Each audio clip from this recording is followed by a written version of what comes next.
E nós vamos iniciar o estudo do nosso livro Obras Póstumas, Questões e Problemas, que falam das expiações coletivas, que trata exatamente dessa questão, né, de falarmos das convulsões sociais, nós falamos sobre isso no nosso estudo anterior desse capítulo, quando falava, por exemplo, o grande peso que recai, né, sobre as pessoas individualmente, aquilo que eu sou, aquilo que eu penso, aquilo que eu falo, aquilo que eu sinto, tudo isso que eu crio dentro de mim vai me trazer algum tipo de consequência. Se eu sou uma pessoa egoísta, eu naturalmente sofrerei também o peso do egoísmo. Dentro do núcleo onde eu vivo, da minha família, do meu ambiente de trabalho, eu também terei consequências daquilo que eu faço de bom ou de ruim para as pessoas que convivem comigo nesse pequeno espaço. E tem também a terceira parte, que é exatamente a minha participação dentro da sociedade. Então, quando você se compromete positivamente ou negativamente em cada ambiente onde você se encontra, você sofre as consequências disso. E quando nós falamos em expiações coletivas, vemos, por exemplo, países que vivem em guerra, vemos países onde tem epidemias, países, nações, onde as pessoas passam fome, passam necessidades básicas. Na verdade, dentro da visão espírita, não é por acaso que isso acontece nesses ambientes. Aqueles espíritos que ali estão comprometidos com uma determinada situação e todos eles juntos vivem isso. Então, quando nós temos um país que acaba se desenvolvendo dentro de uma doutrina, né, uma doutrina patriótica, por exemplo, em que você tem que se defender a todo custo, que você é mais importante que todo mundo, que você tem que conquistar. Na verdade, essas pessoas, por aquilo que elas fazem ou por aquilo que elas deixam de fazer, elas se comprometem coletivamente. E é exatamente esse o tema que nós falamos hoje, né? Então, seguindo aqui o nosso livro, né, aproveitando essa deixa que o Flat deixou para nós, quando todos os homens compreenderem o Espiritismo, compreenderão a verdadeira solidariedade e, consequentemente, a verdadeira fraternidade. Pois é. A solidariedade e a fraternidade não serão mais deveres circunstanciais que com muita frequência prega-se mais em seu próprio interesse do que de outrem. O reino da solidariedade ou da fraternidade será forçosamente o da justiça para todos, e o reino da justiça será o da paz e da harmonia entre os indivíduos, as famílias, os povos e as raças. Então, quando a gente fala sobre essa questão da instituição, né, ou da implementação do reino de justiça sustentada pela paz e harmonia entre os indivíduos, as famílias, os povos e as raças, nós vemos exatamente isso.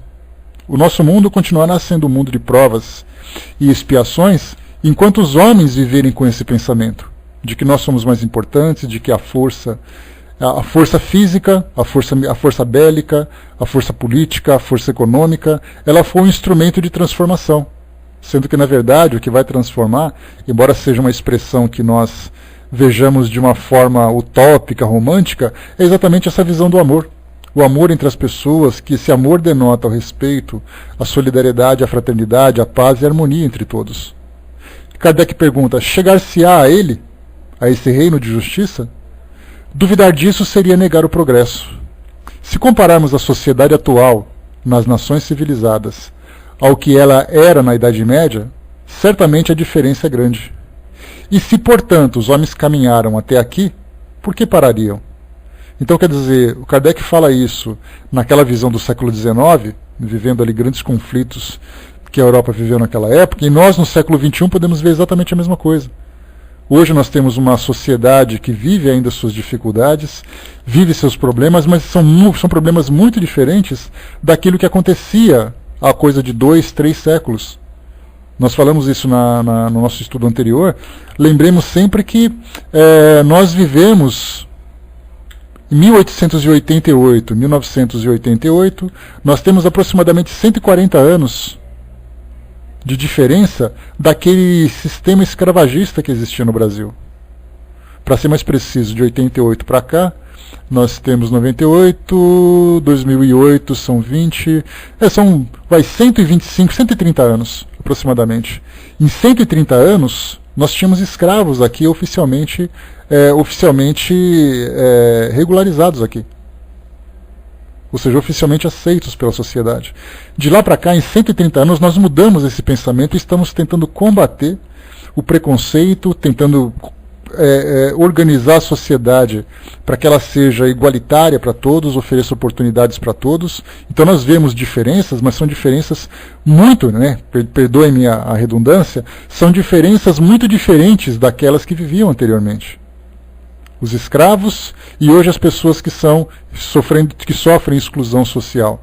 Sim, são problemas que existem, mas são problemas de uma ordem muito diferente. Então, se nós mudamos nesses 130 anos, aqui no Brasil especificamente, essa cultura, que era uma cultura extremamente problemática e que certamente nós, brasileiros, levaremos ainda durante muito tempo, levaremos muito tempo para poder dissipar isso da nossa consciência, já que isso nada mais é, como nós colocamos, é uma expiação coletiva que nós estamos vivendo.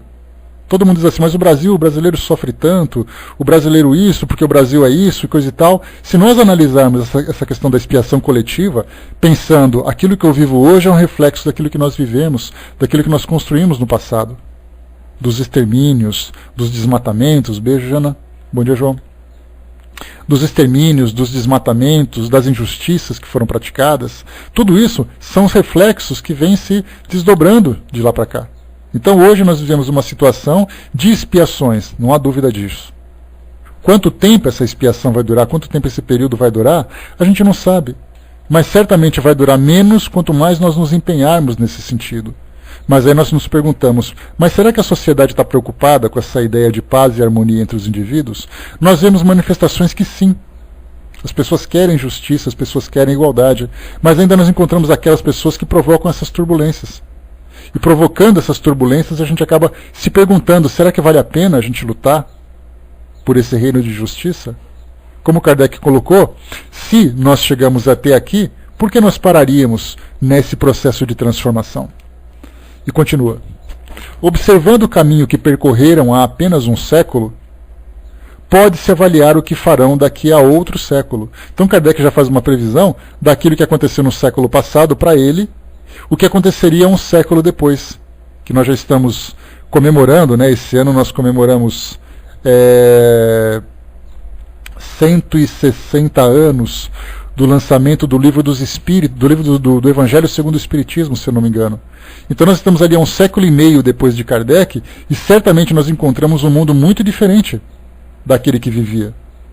Então nós olhamos e falamos assim, nossa, mas o mundo está muito turbulento.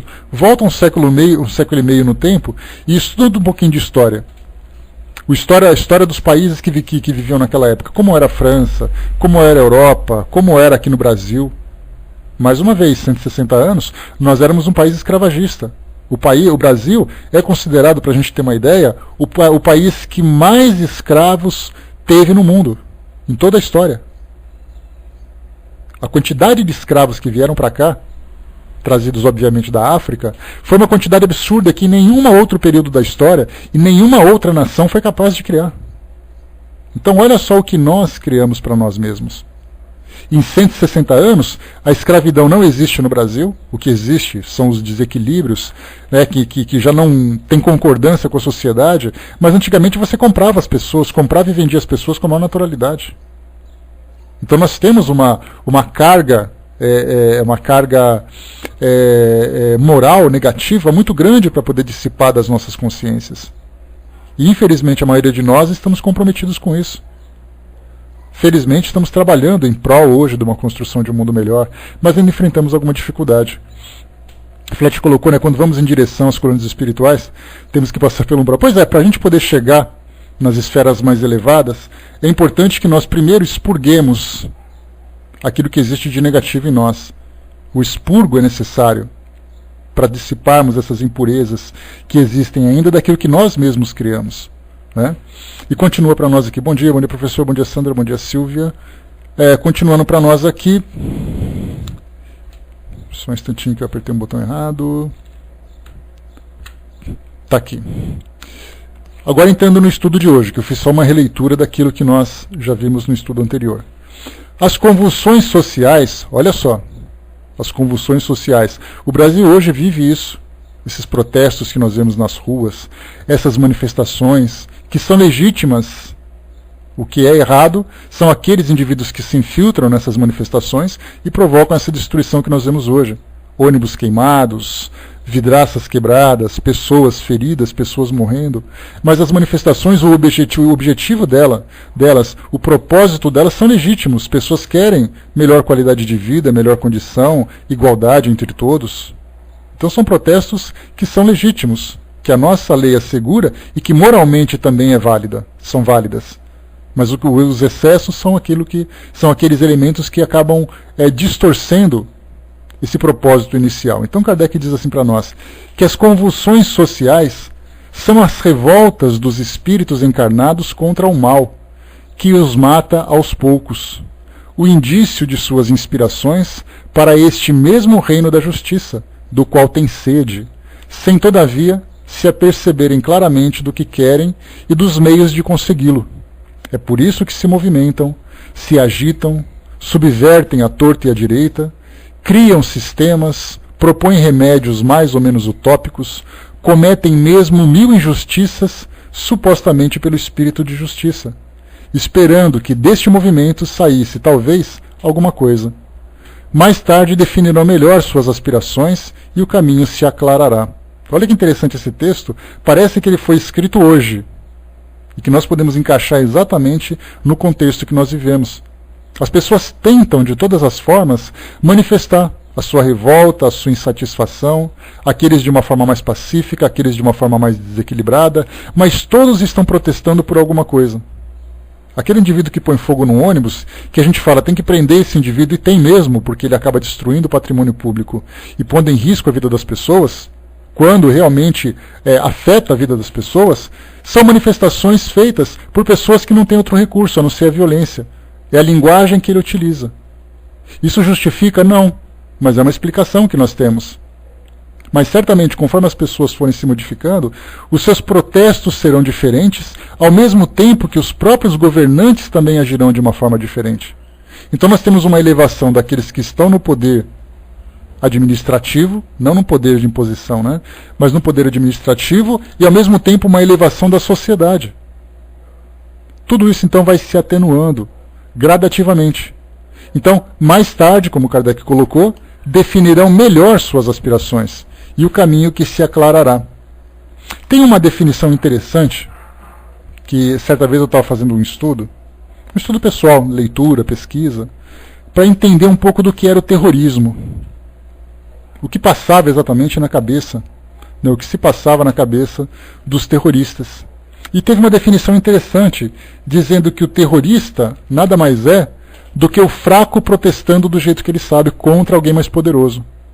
Porque se você pega, por exemplo, vamos imaginar assim uma situação bem curiosa. Bom dia, pessoal. Uma situação curiosa. Nós vivemos durante a década de 50, 60, 70, aquele período da Guerra Fria, em que nós tínhamos dois polos importantes de poder no nosso planeta, que era o poder capitalista, representado pelos Estados Unidos, e o poder socialista, representado pela União Soviética, que era o poder comunista, né, o sistema comunista. Se nós temos duas nações de grande porte que querem entrar em conflito, elas entram numa guerra aberta, colocam suas armas no campo, preparam suas tropas e se enfrentam no campo de batalha. Porque nós temos dois poderes se enfrentando. Quando nós temos uma diferença entre uma nação que é poderosa contra a outra que é mais fraca, a forma dessa manifestação, dessa nação fraca se manifestar, será exatamente através da guerrilha, ou através dos atentados, do terrorismo, onde uma pessoa joga uma bomba, usa um carro-bomba, onde tentam assassinar uma pessoa importante, mas elas não se enfrentam claramente, porque é exatamente a diferença de poder. Aquele poderoso sofre essas beliscadas, entre aspas, daquele que é menor, que ele morde e corre. Então a gente vê como são esses conflitos. Então quando nós vemos hoje esses conflitos nas nossas ruas, de uma pessoa que provoca uma ação terrorista como essa, de destruição, de queimar ônibus, de fazer isso, fazer todos esses protestos violentos que nós vemos hoje, é a forma como os fracos, que ainda possuem um valor moral inferior, se manifestam ou manifestam os seus protestos. Então, temos que esperar, né, continuar ainda com essas manifestações pacíficas que nós encontramos hoje, mas rejeitando todo esse processo de violência que nós temos. Porque, falando um pouquinho só de política, mas não é um assunto que interessa para nós hoje, nós demoramos muito tempo para conquistar esse estado democrático que nós temos hoje. De hoje nós podemos eleger os nossos governantes, de nós termos liberdades de expressão. É algo que nós conquistamos a duras penas. E nós precisamos manter isso através de manifestações pacíficas, através de opiniões que sejam sensatas, equilibradas, para evitar esse tipo de protesto violento, agressivo, desequilibrado. Que, como nós lembramos, a ideia é positiva, a forma é negativa. Porque a ideia é protestar contra a injustiça. A forma é a violência que acaba, infelizmente. Pois é, Fletcher, mas você sabe que essa questão dos rolezinhos, saiu uma reportagem aqui no Brasil dizendo que nos Estados Unidos isso é bastante frequente. Os jovens marcam encontros em alguns pontos e mostrou aqui, né, talvez para justificar ou para ilustrar a matéria que eles apresentaram, mas disseram que isso também é comum aí. Não dessa forma como nós vemos hoje, né? Mas os encontros de jovens de classe mais baixa, que não possuem espaços para poder se divertirem e tal, então eles acabam marcando esses encontros, né? Mas estamos ali. O Hermes colocou para nós: acautele-se o fraco na força do direito, que o forte renunciará ao direito da força. Precisamos de um equilíbrio moral muito grande para isso, né? Para que o fraco se manifeste de uma forma positiva e o forte tenha consciência daquilo que ele faz. O Braço colocou em cima: eu ainda quero acreditar que foi erros vindo lá das leis mosaicas, né? Olha, Braço, como a gente falou, a história das leis mosaicas para cá, lá de Moisés para cá, quando a sociedade ainda vivia naquela forma, naquele estilo, né? Nós temos aí uma distância de pelo menos 3.200 anos. De lá para cá muita coisa aconteceu, né? Então não dá para a gente dizer que foi aquilo que foi feito lá atrás que vai voltar a fazer que nós vamos modificar aqui hoje. Então temos que ter essa visão mais ampla das coisas, da forma como elas acontecem, né? Vamos lá então, continuando aqui o nosso texto. Tá, Glória, pode colocar na área de texto, por favor, que a gente tenta responder dentro da possibilidade. Vamos lá então. Quem quer que penetre nos princípios do espiritismo filosófico, considera os horizontes que ele descobre, as ideias que faz nascer e os sentimentos que desenvolve, não poderia duvidar da parte preponderante que ele deve ter na regeneração, pois ele conduz precisamente e pela força das coisas ao objetivo a que aspira a humanidade, o reino da justiça, pela extinção dos abusos que fizeram estancar o progresso e pela moralização das massas. Vamos falar aqui um pouquinho sobre essa ideia do espiritismo filosófico. Primeiro que nós não temos aquela pretensão, e certamente, né, não devemos ter. Eu respondo sim, Glô, só um instantinho, tá, por favor, só acabar o raciocínio aqui, eu já faço um parêntese para te responder. Então, deixa eu ver aqui de novo. O espiritismo não tem e não deve ter, dentro do nosso entendimento, a pretensão de ser o salvador do mundo. Muitos de nós ficamos tão empolgados e somos tão apaixonados por aquilo que a doutrina nos traz, que a gente pensa assim, que fora do espiritismo não há salvação. E na verdade o que o espiritismo traz para nós é não apenas no conteúdo que ele apresenta, mas o mais importante de tudo é na forma como ele pensa. Essa liberdade de pensamento, essa liberdade de raciocínio, essa facilidade de vermos as coisas de um modo mais amplo, essa é a base do nosso entendimento. Então o espiritismo filosófico ele nos dá não apenas o conteúdo, mas nos dá também um método de entendermos o que acontece no nosso mundo hoje.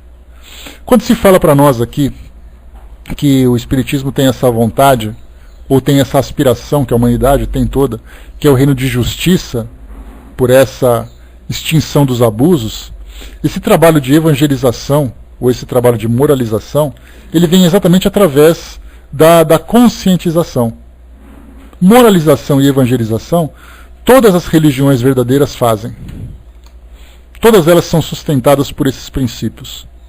O cristianismo, nos valores que Jesus trouxe, a religião islâmica, dentro dos valores que Maomé, através das inspirações, também trouxe, e não tenhamos como referência do islamismo os atentados terroristas, porque são pessoas desequilibradas que fazem isso. Assim como no passado o cristianismo, nós estávamos certamente envolvidos nisso, impunha a sua vontade através da Inquisição, através do ataque às pessoas, essas pessoas não representam, de fato, aquilo que o cristianismo é, na sua essência mais pura e verdadeira. Assim como esses desequilibrados que provocam esses atentados também não são os representantes da religião islâmica. Então nós temos o judaísmo, nós temos o islamismo, o cristianismo, o budismo e tantos outros que nós temos aí, trazendo para as pessoas essa conexão com o mundo espiritual. Elas trazem exatamente esses mesmos valores, a evangelização e a moralização. A única diferença que nós temos hoje é que a doutrina espírita ela consegue te ampliar a sua visão para que você faça uma reflexão sem que tenha medo, sem que tenha dogmas. Você tem que ser bom, porque senão você vai para o inferno. Você tem que ser bom, porque do contrário você vai viver três gerações suas vão sofrer aquilo que você fez. Na verdade você tem que ser bom, porque o objetivo é você se tornar uma pessoa de bem. E para isso as ações são essa. Não adianta você ficar enfiado dentro de um centro espírita, porque isso não vai te fazer uma pessoa de bem. O que te vai fazer pessoa de bem é o que você faz fora dele. Então é esse princípio fundamental, transformar as pessoas, tirando-as daquele seu espaço de conforto, daquela zona de conforto, como se diz popularmente, para que você coloque em prática aquilo que você aprendeu dentro desses valores. Então é essa moralização que o Espiritismo hoje propõe para todos nós. E mais uma vez, lembrando sempre, naquela passagem, que o Espiritismo não tem a pretensão de extinguir as religiões. Porque cada religião vai representar exatamente a cultura de cada pessoa, a cultura de cada sociedade, de cada povo. Mas, na verdade, o que o Espiritismo pretende fazer é trazer para nós um modo diferente dessa prática religiosa. Saindo do dogma, saindo das fantasias, saindo das metáforas que falam sobre a origem do homem, sobre o destino do homem, mas simplesmente te dando essa liberdade de você raciocinar. Então esse é o propósito do Espiritismo. Não pensemos que daqui a algum tempo o Brasil vai se tornar um país espírita. O país vai continuar sendo o que ele é. As pessoas vão começar a pensar diferente. Porque essa é a forma correta de se pensar. Você ter liberdade de pensamento, você ter entendimento, preocupação com o estudo e uma prática diferenciada. As religiões naturalmente chegarão também a esse mesmo processo. Até porque dentro do Espiritismo mesmo, embora nós tenhamos essas bases, nós lembramos que tem pessoas que vivem de um modo diferente o Espiritismo. Só aquelas pessoas mais radicais no seu modo de pensar, em que as outras religiões não prestam, só ela presta, em que aquilo que ela faz é correto, que os outros não fazem correto. Nós temos também essa forma de pensar dentro da doutrina. Então até mesmo o Espiritismo, para essas pessoas, também chegará a essa mesma condição. Pensamento com liberdade, a prática daquilo que se faz, que se aprende na teoria, e a transformação no mundo através dessas ações do bem. Esse é o objetivo. Roberta lembrou aqui, que o futuro das religiões e não a religião do futuro. Então muita gente pensa assim, nossa, vamos olhar as estatísticas para ver quantos espíritas nós temos agora. Aí mostra ali aquele gráfico subindo e a gente começa a comemorar. Que legal, hoje nós temos mais espíritas do que os outros. Isso não importa. O que importa é que se você encontrar aquele católico, você encontrar aquele evangélico que pensa de um modo diferente dentro da sua religião, a mudança já começou. Então essas mudanças vão acontecer nas pessoas e, consequentemente, nas instituições. Mas as instituições não serão necessariamente extintas, elas serão transformadas. Como a própria doutrina espírita no Brasil também será transformada pela nossa forma de pensar diferenciada. Rapidamente, só respondendo ali em cima no Globo colocou para nós, o que acontece com o espírito que fica aqui neste plano e pensa que ainda está vivo? Ele sofre as consequências das ilusões, ele sofre pelo distanciamento, embora ele esteja próximo das pessoas e dos interesses que ele possui, ele sofre por ele não conseguir nem viver no mundo que ele deseja e nem conseguir alcançar o plano espiritual que ele tem essa necessidade. Então a gente lembra sempre que esse é um estado de perturbação, Glo. Se você quiser conhecer um pouquinho mais, você vai encontrar num livro chamado O Céu e o Inferno, que é um dos livros fundamentais da doutrina espírita, e na segunda parte fala sobre o estado de perturbação. Olha, as preces podem ajudar bastante, a solicitação de orientações no centro espírita também vai ajudar bastante. Vá ao centro espírita, expõe o problema, e o grupo de trabalhos de preces, ou grupo mediúnico, dependendo das circunstâncias, vai então fazer esse trabalho de esclarecimento. E até mesmo em casa, fazendo as preces também é a mesma coisa, fazendo aquele trabalho de evangelização com um pensamento voltado para esse espírito, é a mesma coisa. Tá? Se você quiser, escreve para nós, aqui, ó, deixa eu colocar para você aqui, só um instantinho, está aqui, ó, www.espiritismo.net, e vá na seção de atendimento fraterno. Ali tem um formulário que a gente pode te responder com mais detalhes através do seu e-mail. Fica mais fácil da gente falar do que trazer uma exposição assim tão rápida apenas com essa questão. Então ele preenche o formulário, coloca assim com mais detalhes a situação, que aí nós vamos passar para você as respostas que você precisa, material para aprofundamento e tudo aquilo que é importante. A forma de assistir a esse espírito também. Tá? Dá uma chegadinha ali no nosso site, lá na seção de atendimento fraterno. Tá? Ali precisando de uma palavra amiga. Deixa eu ver aqui, a Roberta colocou a renovação desse novo Papa, por exemplo. Né? Olha, Roberta, você sabe que eu acho que João Paulo II foi um Papa que trouxe para nós uma visão bastante pacífica e bastante amorosa, né? Bom dia, Miriam. Bastante pacífica e bastante amorosa, né? Dentro da visão católica, mas a sua conduta no nosso mundo no nosso planeta foi diferente. De lá para cá nós tivemos um Papa, né, o Papa Bento XVI, que foi mais voltado para a solidificação da Igreja, o que acabou não criando muitas simpatias, porque as pessoas não queriam ser doutrinadas, elas queriam uma referência de amor, uma referência de sabedoria, de passividade, né? De pacificação, na verdade. E aí então nós tivemos agora o Papa Francisco, que trouxe para nós essa simpatia que as pessoas buscavam. Então, na verdade, você conquista pelo exemplo, você não conquista pela palavra. O exemplo é muito mais forte, né? Então, no caso desse Papa que chegou agora, ele trouxe para nós de imediato, logo depois da sua nomeação, ele veio para um grande evento aqui no Brasil, em que a mídia teve uma cobertura muito grande. Ele demonstrou, sem dúvida nenhuma, uma simpatia, uma afinidade com a sociedade muito grande. As suas palavras, né, pelo mundo afora, têm trazido para as pessoas um conforto muito grande. Então, essa é uma renovação. Mas a gente lembra que essa não é uma posição necessariamente da Igreja, é do Papa. Quando esse Papa sair e entrar outro, a gente fica se perguntando o que será que vem por aí. E a gente fala assim, mas nós somos espíritos, o que nós temos com isso? Nós temos muita coisa, porque se nós pegarmos que a religião católica é a maior religião do planeta, nós estamos falando de uma transformação do nosso mundo. Não estamos falando de uma transformação pessoal. Eu não tenho que ter rivalidade com as pessoas. Se o católico se o catolicismo é a religião dominante no nosso país, nós temos que pensar que as pessoas que vivem aqui são pessoas católicas.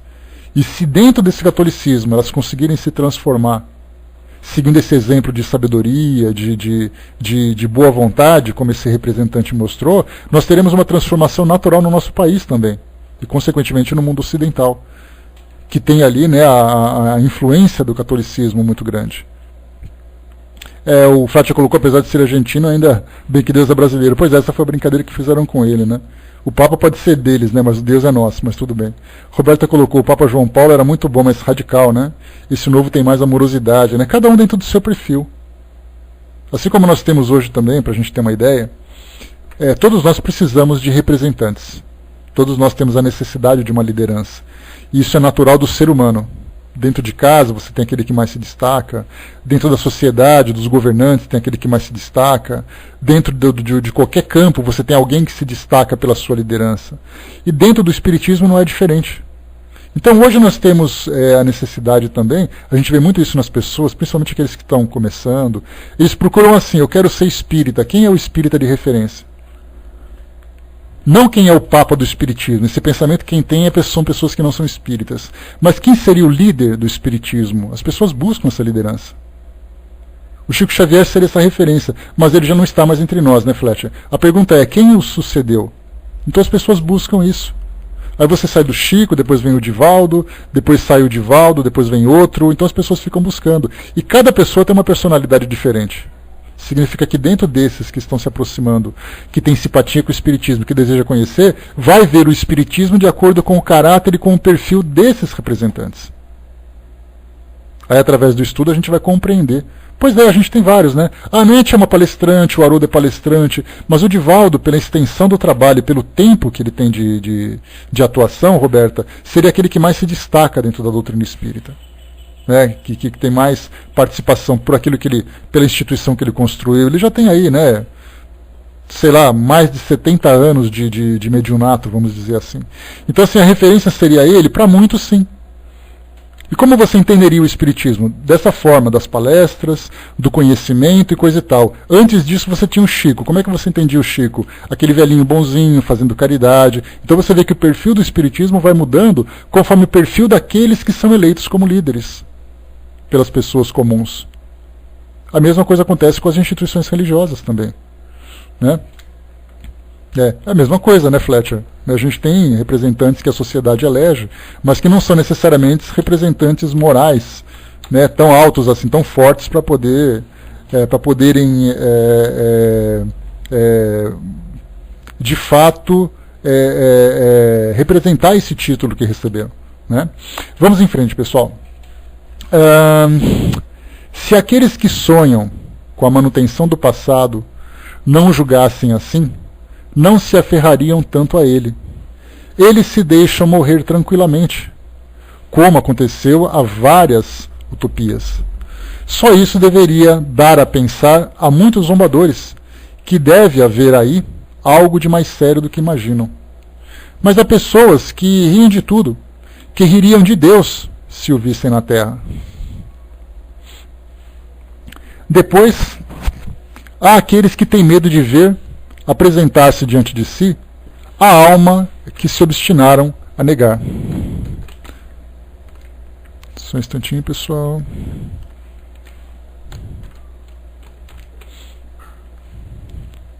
Vamos lá.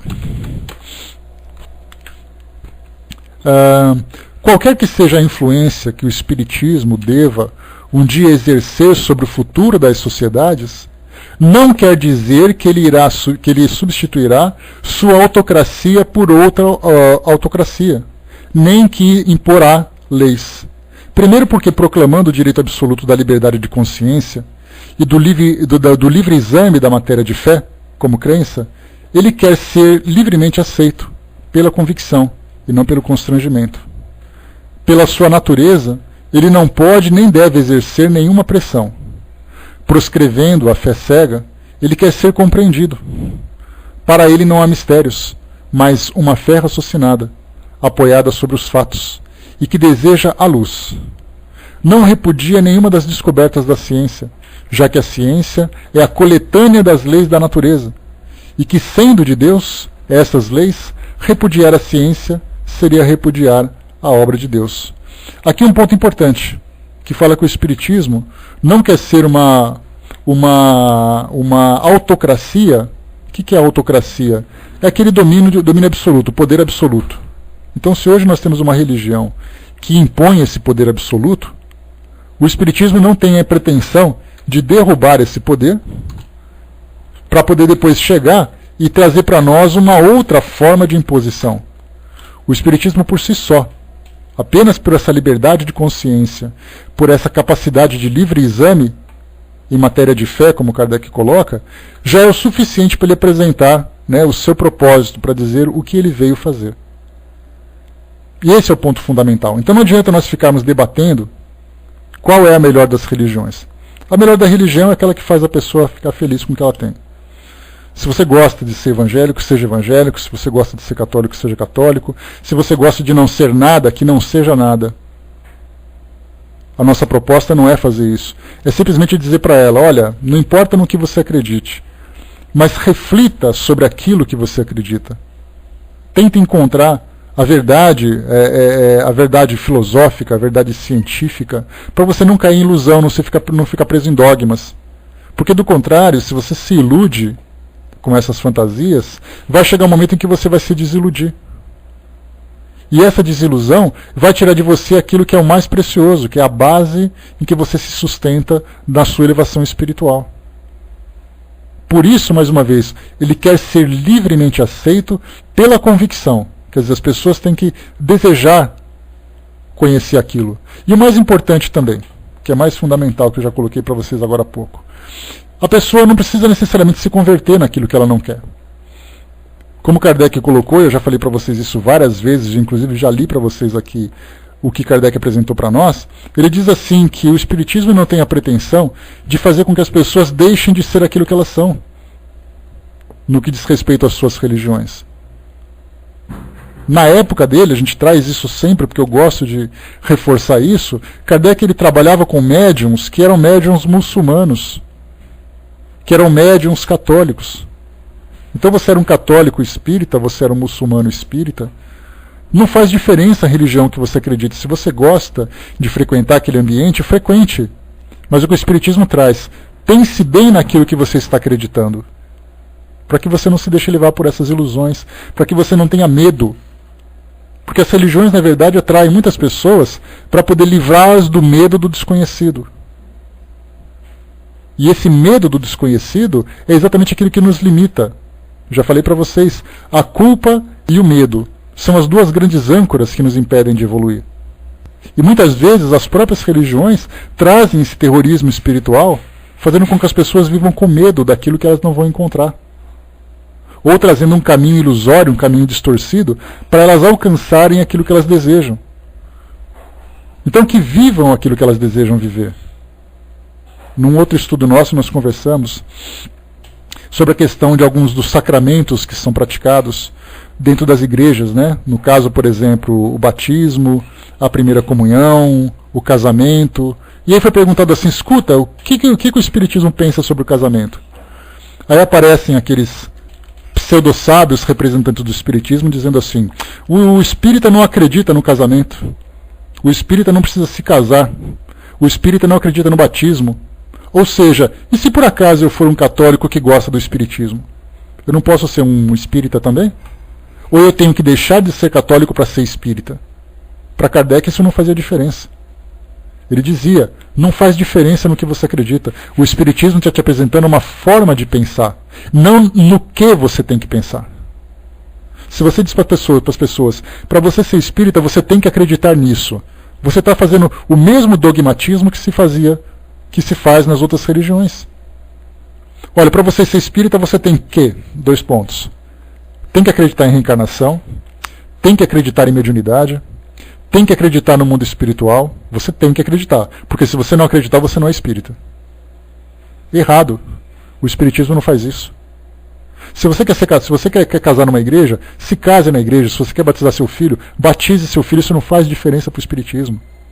O que você faz dentro da sua crença não faz diferença. A grande preocupação é a forma como você pensa e os valores que você alimenta. Apenas isso. Ah, quer dizer que eu posso casar na igreja? Vai casar na igreja, faz a sua festa. De preferência chama a gente para comer salgadinho também, não tem problema. Porque fica aquela coisa, não, eu sou espírita, mas a minha esposa, o meu marido, eles são católicos. E eles querem casar, será que eu devo ou não devo? E as pessoas ficam com dúvida por causa disso. Ah, mas eu só batizei meu filho porque a família dela exigiu, porque por mim eu não batizaria. Que diferença isso faz? Você vai continuar sendo um espírito imortal, você vai desencarnar, você vai ter continuidade, você vai reencarnar de novo. Não faz diferença isso que você faz. O que o Espiritismo te dá é a possibilidade de você analisar. Quando você começa a fazer uma análise e você pensa assim, tá, qual a importância disso? Aí já começa a pensar diferente. Eu posso fazer porque eu gosto, não porque eu preciso. Porque então eu estou me prendendo a um ritual humano para me elevar espiritualmente. E não é assim que a coisa funciona. Isso é doutrina espírita para nós. Não tenhamos a preocupação naquilo que você faz. Ah, mas na verdade nós concordamos, fraterna, com aquilo que Kardec traz, é isso que ele traz. O problema é que como nós não temos contato com essas mensagens, a gente fica sempre preso naquilo que os outros falam, e não aquilo que o próprio Kardec fala, a gente começa a criar essas minhocas na nossa cabeça. Quando Kardec estudou, a gente lembra aqui no livro Obras Póstumas, quando ele estudou sobre a vida de Jesus, ele falou assim, embora muitos filósofos e teólogos tenham falado sobre Jesus, eles falaram a opinião deles. Nós vamos estudar o Evangelho, porque é ali que é a fonte de todo o conhecimento que se tem sobre Jesus. Se alguém falar assim, olha, eu tenho uma novidade para contar para vocês, tem um babado para contar para vocês de Jesus que não consta na Bíblia. A pergunta é, isso é verdade ou é mentira? É óbvio que é mentira. até mesmo aquilo que está na Bíblia, nos fatos que são relatados, isso já levanta para nós assim, uma série de dúvidas da forma como as coisas desenrolaram. Então nós temos que pensar assim, se eu posso pegar na fonte a informação, para que eu tenho que ouvir os outros me contarem? É essa preguiça mental, como já disse para nós o Dr. Bezerra de Menezes, que acaba fazendo com que haja necessidade das pessoas fazerem interpretações e trazerem para nós de uma forma mastigada. A Miriam colocou, mas os princípios básicos da pluralidade das existências, por exemplo, não faria diferença no ponto de vista? Esse detalhe, Miriam, a gente chegaria para uma conclusão natural. Conversava com um amigo que veio com a esposa aqui em casa, ele espírita, médium, e ela de família católica praticante, mas que tinha simpatia, porque a gente até conversava assim, ela falava assim para mim, olha, quando a gente se conheceu, foi tudo lindo, tudo maravilhoso, e aí então ele falou que ela é espírita. Aí eu comecei a baixar a cabeça, quase chorei, fiquei tão decepcionada, eu falei, meu Deus do céu, estou apaixonada por esse homem, e esse homem é espírita, o que eu faço? Aí depois, com o tempo, eles foram se relacionando, ele foi conversando, porque ele é um conhecedor, um trabalhador ativo da doutrina espírita. Começou então a explicar coisa e tal, e ela falou assim, olha, eu já comecei a aceitar muita coisa. Principalmente quando a minha avó faleceu, foi através da conversa com ele, que levou para minha mãe, que é uma católica praticante, que começou a ver as coisas de um modo diferente. Ah, mas tem coisa que eu não aceito no espiritismo. Eu nem perguntei para a gente não mudar, para não fazer com que a visita virasse um debate teológico, né? Mas ela fez assim com aquela imposição, mas tem coisa que eu não aceito não. Eu falei, mas não tem problema, se for verdade você vai aceitar. Então é assim que a gente vê, as pessoas vão naturalmente aceitando, assimilando, porque elas vão acreditando que aquilo é verdade, até que aquilo se torne uma convicção. Então, se ela não acredita na pluralidade das existências, não significa que ela não vá reencarnar. Mas com o tempo ela vai compreendendo que a reencarnação é um processo natural, não porque você obrigatoriamente vai reencarnar, mas é porque é uma necessidade do espírito evoluir e que essa reencarnação vai trazer para nós explicações para uma série de fatos. Por que eu estou naquela família? Por que a minha vida é assim? Por que aconteceu aquela tragédia naquele lugar? E assim as coisas vão se modificando dentro das pessoas. Então, como tem uma frase muito interessante, diz assim para nós que o Espiritismo não impõe, o Espiritismo propõe. Se você quer aceitar ou não, você fala assim, eu não acredito em reencarnação. Tá, você está disposto a conversar sobre isso? Então, por que você não acredita? Então me explica isso, me explica aquilo, como é que nós vamos entender? Eu não acredito porque está escrito. Então o assunto parou por ali. Se essa é a sua visão, se você não se dá a liberdade de questionar, e essa é a sua crença final, então fique com ela. Até que você encontre uma situação em que você vai se convencer. Vocês acham por acaso que nós já caímos aqui no mundo, todo mundo aceitando o espiritismo de boa vontade? Muitas vezes no passado, em uma encarnação, 2 encarnações, nós poderíamos ter sido aqueles combatentes ferrenhos para que essas ideias não proliferassem. Nós éramos aquelas pessoas que bloqueavam esses pensamentos. Hoje nós somos aqueles que seguem. Se não for dessa vez, vai ser da próxima, voltarão para o mundo espiritual, terão uma visão diferente, depois reencarnarão de novo, depois agirão de uma forma diferente, até que todos nós tenhamos a consciência, não de que o Espiritismo é a religião perfeita, mas que as ideias que o Espiritismo estuda são ideias universalmente conhecidas, pelo menos no plano espiritual, mas que para nós ainda é um grande bloqueio. O Brás colocou, né, o Evangelho deixado mesmo nos moldes que recebemos em base à moral universal de outras escolas. Sim. Aqueles que escreveram também viveram outras experiências. Deixa eu ver aqui. A Lívia colocou, lá em casa é assim, né? Minha mãe é catolicíssima, antigamente abominava a doutrina. Hoje em dia já aceita melhor e ainda faz algumas perguntas. Pois é, e ainda diz que eu tenho voz bonita ainda por cima. Tem gosto para tudo, né? Cindizinha colocou, algumas coisas existem, acreditemos nelas ou não, né? Então é verdade mesmo. Essa frase da Cidade dos Anjos eu acho perfeita. É aquela cena assim que a médica sai do centro cirúrgico, encontra com o anjo no corredor do hospital em frente ao elevador, e ele falava sobre algumas coisas, sobre a vida e tal. Ela falava assim, eu não acredito. E ela falou, ele falou, algumas coisas existem, acreditemos nelas ou não. Até mesmo a forma como nós acreditamos na doutrina espírita, sobre reencarnação, sobre mediunidade, muitas vezes a nossa visão é uma visão distorcida da realidade, porque nós entendemos de um modo diferente. O fato de nós falarmos de reencarnação não significa que nós sejamos doutores em conhecimento sobre reencarnação. A gente acha que a reencarnação é você desencarnar, passa um tempo e reencarna de novo. Acha que é só isso? E toda a complexidade, tudo aquilo que envolve esse processo de evolução do espírito, a gente ignora completamente. A gente lê algumas coisas, vê algumas opiniões. Eu falo para vocês que quando a gente acaba o nosso estudo, eu fico imaginando os espíritos que estão próximos, assim, quando acaba eles põem a mão na cabeça e falam, meu Deus, falou tudo errado. A gente tem que chamar esse menino de novo e explicar tudo outra vez. Porque eu passo para vocês aquilo que eu entendo. E a pergunta é, aquilo que eu entendo é o correto? Aquilo que eu entendo está em concordância com todas as outras salas, com centros espíritas, com a opinião pessoal de vocês? Tem coisa que sim, tem coisa que não. E por que nós temos essa diferença? Porque nós temos uma visão pessoal da doutrina espírita. E a nossa visão pessoal é aquilo que nós entendemos. Se eu falar para vocês, olha, vocês têm que aceitar aquilo que eu penso, eu estou criando uma nova religião. Então vocês têm o direito absoluto de pensar da forma como vocês querem. O que a gente faz através desse trabalho conjunto é refletir sobre essas ideias, tentar desenvolvê-las. Se nós estamos no caminho certo ou não, não sei, mas a gente espera que sim, naturalmente, né? Hermes colocou lá em cima, veja bem o que a doutrina espírita, principalmente o Evangelho, fez comigo. Casei aos 33, até então meu lema era, né? Estava de saia, não era padre, né? Então, encostas ao carnaval, eu perturbava, né? Depois de casar, conhecendo a doutrina, pendurei a chuteira, né? Pois é. Quer dizer, a gente sofre essa transformação naturalmente a partir do momento em que nós somos sensibilizados dessas verdades. Não porque a verdade foi imposta, foi porque ela nos sensibilizou.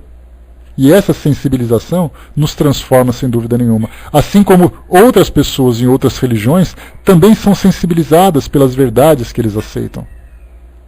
E pelas verdades que de fato eles tiveram acesso. Quer uma verdade universal das religiões? Todos os espíritos continuam vivos depois que o corpo físico morre. Todas as religiões pensam nisso. Olha uma verdade universal. É por isso que elas são chamadas de filosofias espiritualistas. Embora eles entendam, né, se você fala para uma pessoa de outra religião, olha, você sabia que você é espiritualista? E fala, Deus me livre, eu sou de tal igreja. Só que na verdade a ideia espiritualista é aquela ideia que traz para nós o seguinte pensamento: o espírito continua vivo. E o espírito continuando vivo te torna espiritualista. Do contrário, você seria materialista. Então, uma verdade universal. Todas as religiões têm contato com isso. Todos nós continuamos vivos no mundo espiritual. Uma outra verdade, nós temos uma força superior que rege nossas vidas. Todas elas aceitam isso. Então, todos nós estamos assim próximos à verdade. Com o tempo, essa verdade vai se depurando, se tornando mais clara. Só que ela se tornará muito mais clara, e esse é um privilégio que nós espíritas temos, exatamente de utilizarmos a possibilidade de debatermos sobre qualquer tema. Inclusive duvidar dos temas mais complexos. Se eu falasse para vocês, olha, vocês sabiam que eu duvido da existência de Deus?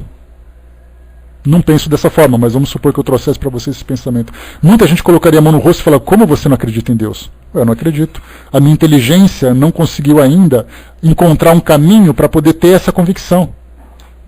E isso não me faz menos espírita do que vocês. Porque o espiritismo, como o Espírito Verdade disse para nós, é aquela filosofia que te transforma moralmente, que te fortalece para modificar essas más inclinações, não aquilo que eu acredito. Tem um espírito, que lá no livro Céu e Inferno, na segunda parte, nós temos os espíritos felizes e os espíritos comuns.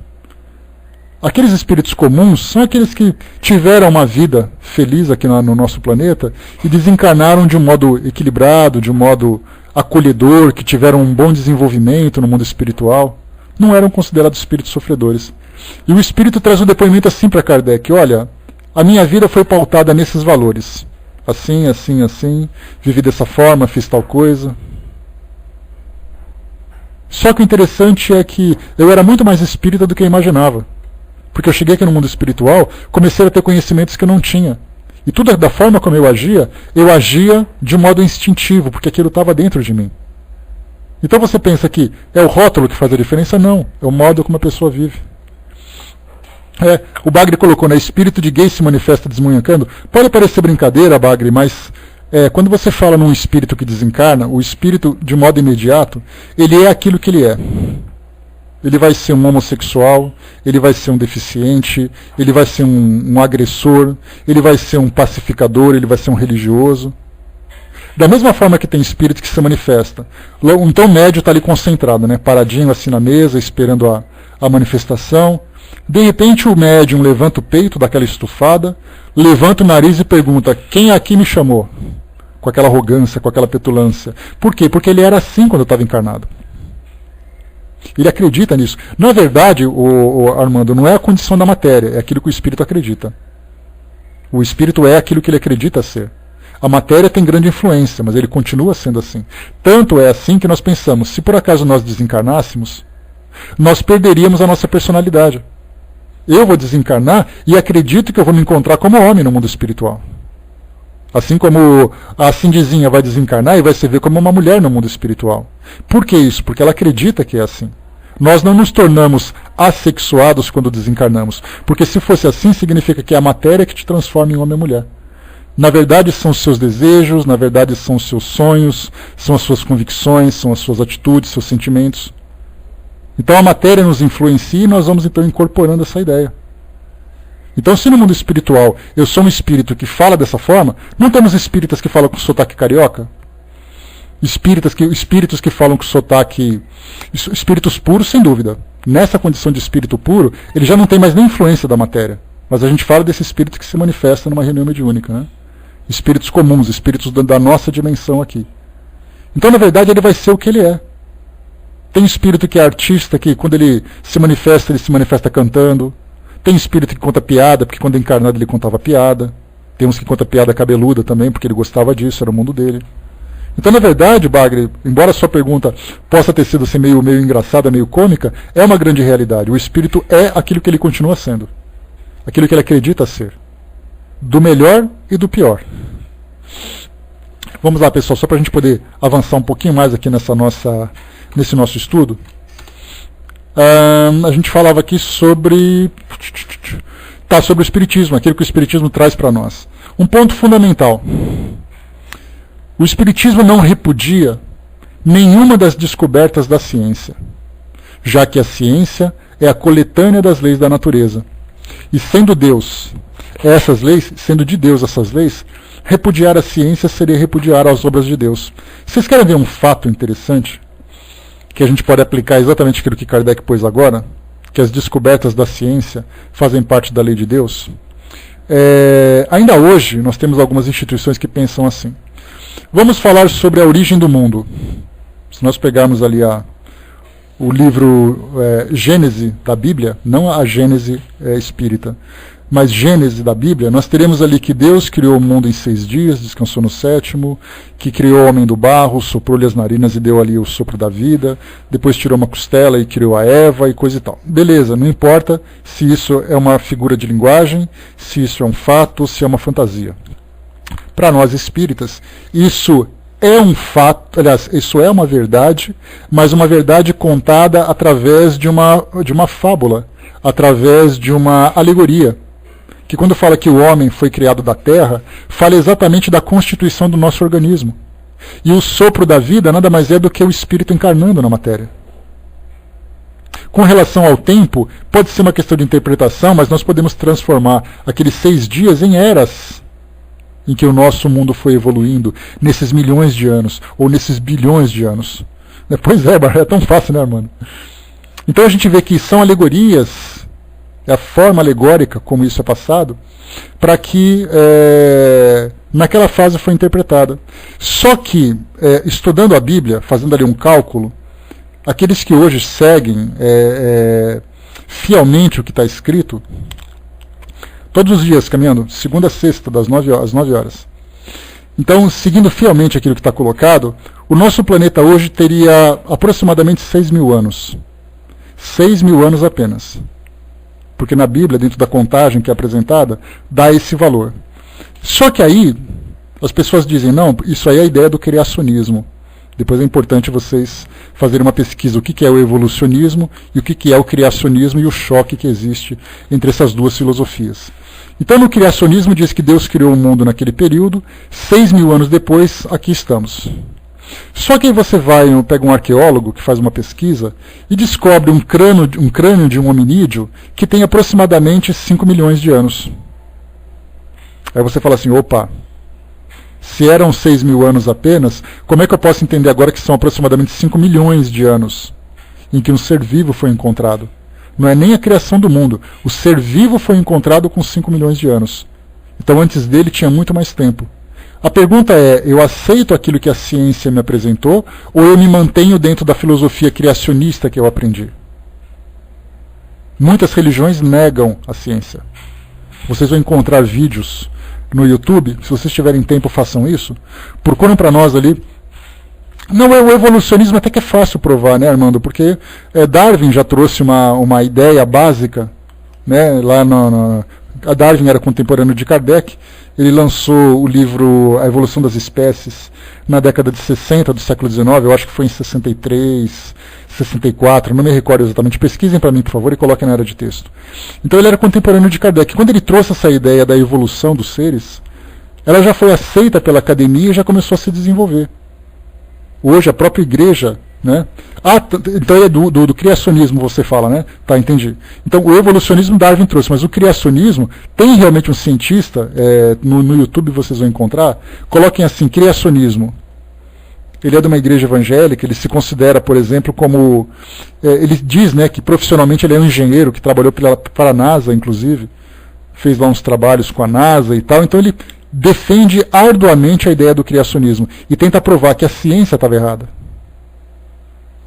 Por exemplo, as medições que são feitas hoje nos estudos arqueológicos é um trabalho, né, uma técnica chamada carbono 14. Porque todo ser vivo ele absorve carbono, porque o carbono é matéria orgânica, que é a composição básica do nosso planeta. Tudo aquilo que tem vida, e até algumas coisas que não têm vida, são sustentadas, são à base de carbono. Então, se um animal se alimenta de uma grama, essa grama absorveu o carbono do chão. Se por acaso ele se alimenta de outro ser vivo, ele absorveu esse carbono também. Enfim, ele está sempre... Nós somos carbonos.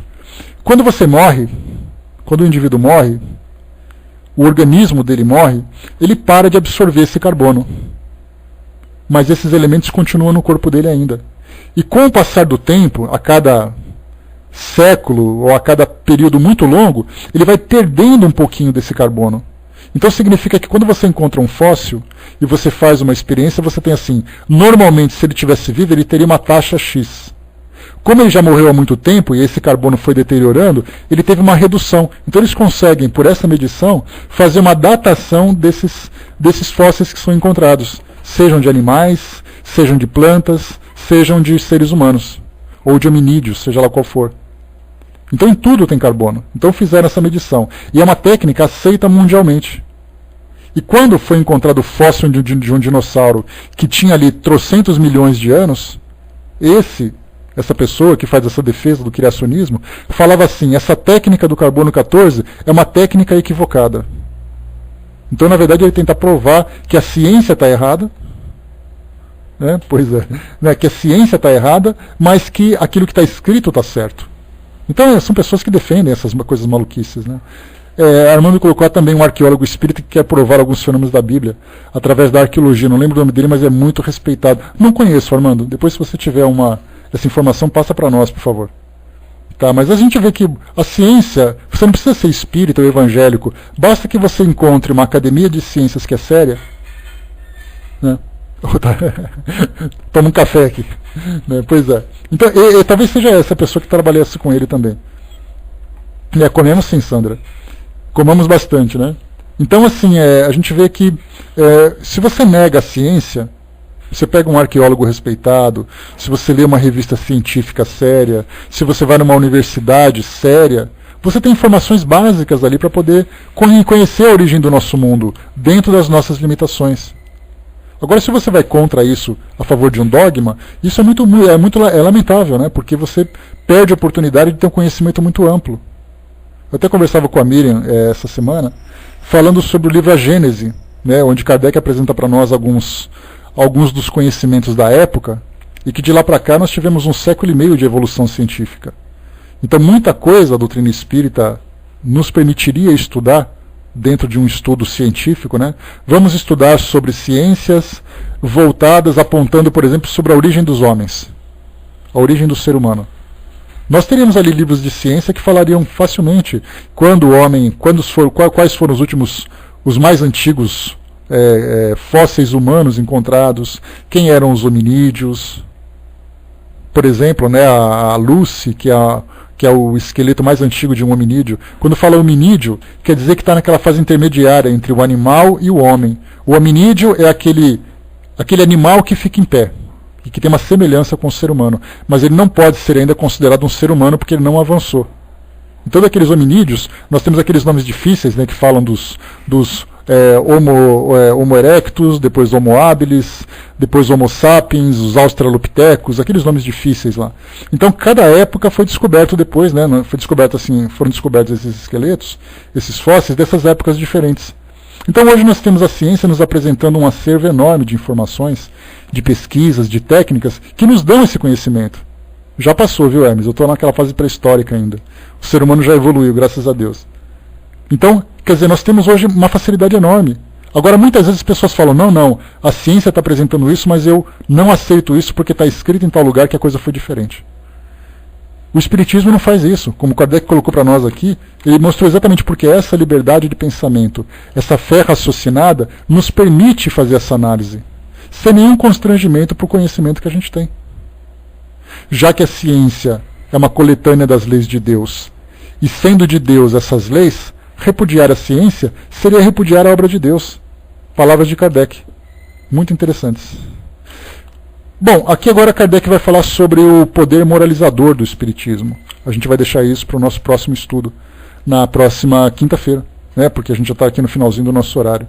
A Miriam colocou, né, o livro de Darwin, né, sobre a origem das espécies por meio da seleção natural, foi lançado oficialmente em 1859, quer dizer, 2 anos depois do Livro dos Espíritos. A gente vê a grande revolução que o nosso planeta ia passar, 57, revelando o mundo espiritual como nunca foi revelado antes. E depois trazendo uma visão sobre a origem do homem como nunca foi se pensada antes. Em fase de 2 anos. E a gente trouxe para cá, né, falando sobre algumas personalidades na nossa primeira semana, depois do retorno, né, nós trouxemos aqui uma visão sobre o Wallace, que era um dos colaboradores, entre aspas, de Darwin, que também pensava sobre essa evolução das espécies. A gente viu que a verdade ela vai se disseminando em todas as partes, sem necessariamente ter conhecimento.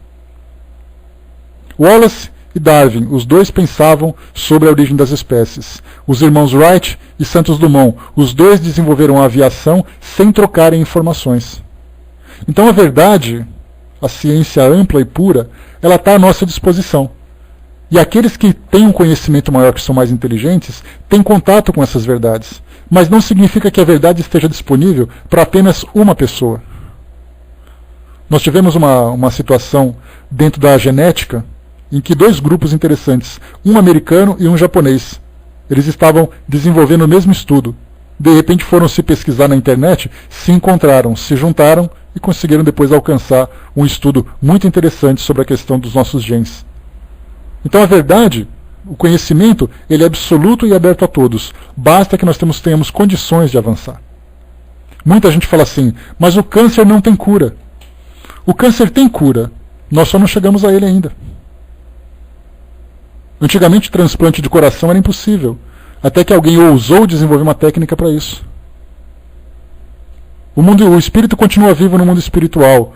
Algumas pessoas já conseguiram alcançar isso, espíritas e não espíritas. Antes de Kardec, tinha pessoas escrevendo textos falando sobre a vivência do espírito, dinâmica como nós conhecemos no mundo espiritual, sem sequer ter lido o Livro dos Espíritos.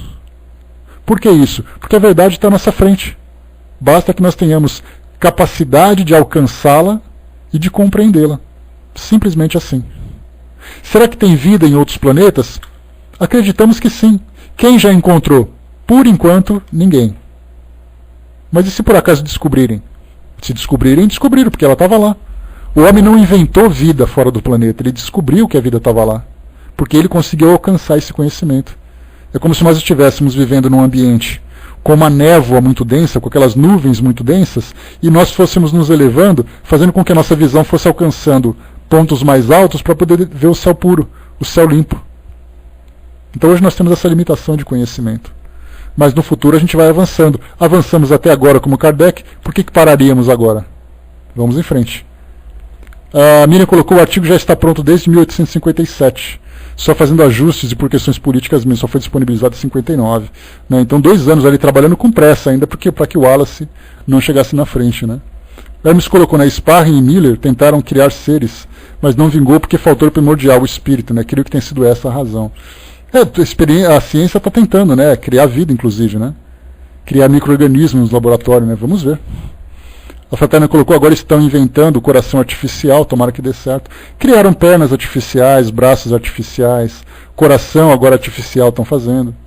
Vamos ver até onde a ciência vai. E a ciência a gente lembra sempre, para fechar agora de vez mesmo de verdade, a gente lembra que a ciência, o teletransporte, por que não ainda? Né, caminhando. Vamos ver a capacidade do homem de transferir matéria através de ondas de rádio, nunca se sabe. Por exemplo, né, como eu falava para vocês, agora deixa eu ver o que eu ia falar para vocês que eu esqueci. Sim, a ciência muitas vezes, motivada pela curiosidade, acaba entrando em campos perigosos. Por exemplo, a energia nuclear. A fissão nuclear, que é a capacidade que o homem tem de romper o núcleo de um átomo e provocar essa liberação de energia. O homem criou essa técnica e utilizou de uma forma destrutiva. Foi um caminho errado para aquela descoberta. Mas, ao mesmo tempo, essa técnica permitiu a criação de usinas nucleares. Todo mundo vai dizer assim: mas é errado, tal. Pode ser errado, o homem está experimentando ainda para ver se isso é seguro. Acidentes aconteceram, acidentes não aconteceram em algumas regiões. Hoje nós temos a medicina nuclear que utiliza essa radiação para tratamentos, para diagnósticos e tudo mais. Hoje nós temos a engenharia genética. Então, o que é engenharia genética? É o homem ter a capacidade de modificar os genes para criar alguma coisa. Se ele vai fazer isso, se ele vai fazer disso algo positivo ou não, vai depender dele.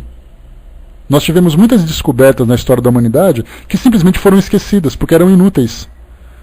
O camarada descobriu, olhou, usou, acabou provocando ali uma coisa meio complicada, uma coisa meio errada, e parou de usar, porque não funcionava. Mas aquilo que era positivo, ele foi desenvolvendo.